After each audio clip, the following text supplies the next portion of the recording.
মসজিদকে খোলাই দিতে হবে আমাদের, বলুন ঠিক না ঠিক?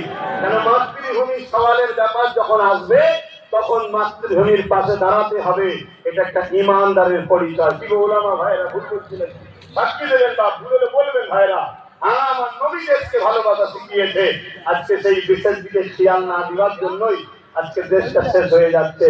তো যা আমি সংক্ষেপে বলবো, তার আগে আমি আবার একবার বলছি, আমাদের মডেল হযরত প্রফেট মুহাম্মদ রাসূল সাল্লাল্লাহু আলাইহি ওয়াসাল্লাম।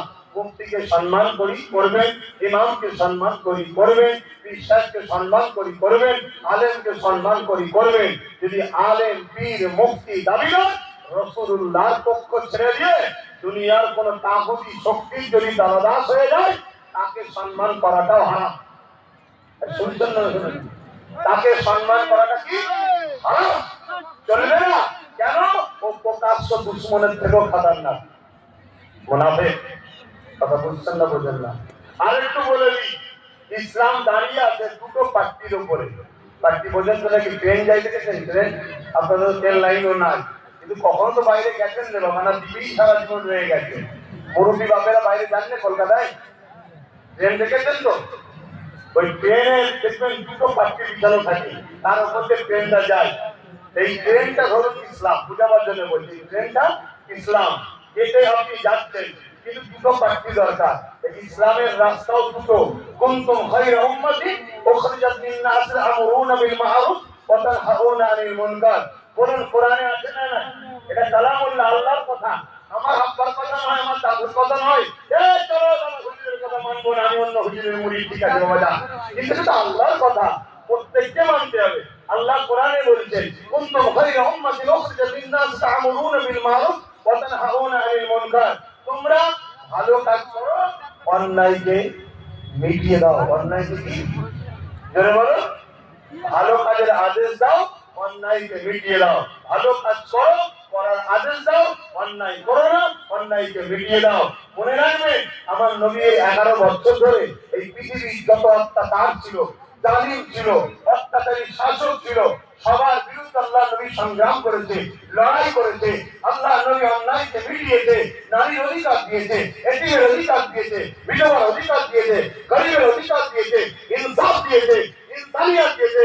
পৃথিবীর জুলুমকে খতম করেছে, অত্যাচার খতম করেছে, পৃথিবীতে জঙ্গল রাজ বন্ধ করেছে, গুন্ডা রাজ বন্ধ করেছে, সন্ত্রাসী রাজ বন্ধ করেছে। এই 11 বছর ধরে নূর নবী এই পৃথিবীর প্রত্যেকটা অসহায় মানুষের চোখের পানি মুছে হাসিয়েছে।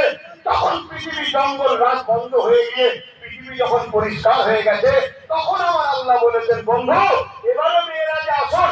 আমার নবী মেয়েরাজে গেলেন, যাওয়ার পরে আল্লাহ বলছে, বন্ধু পৃথিবী তো অন্যায় খতম, জুলুম খতম, সন্ত্রাসী খতম, দাঙ্গা খতম, রেপ খতম, অত্যাচার খতম, মানুষ হাসতে এখন শান্তি পেয়েছে, আজাদ পেয়েছে, সাম্য প্রতিষ্ঠিত হয়েছে। বন্ধু এবার ওই পৃথিবীতে গিয়ে আমার নামাজের কাজ, রোজার কাজ করুন। জোরে বলুন সুবহানাল্লাহ, আরো জোরে বলুন সুবহানাল্লাহ। এখন বলুন, আপনার গ্রামের এতিম কি হক পায়? বিধবা হক পায়? মজলুম হক পায়? কৃষক তার ফলের মূল্য দাম পায়? এতিম সে বিধবা, এতিম সে নিরাপদে আছে? আলেম উলামার যথাযথ মর্যাদা আছে? যদি না থাকে, তাহলে এই জঙ্গল রাজে আপনি কিসের নামাজ রোজার বাহার দেখাচ্ছেন? কথা কিছু মাথায় ঢুকছে না, ঢুকছে না? যত বন্ধ করতে হবে।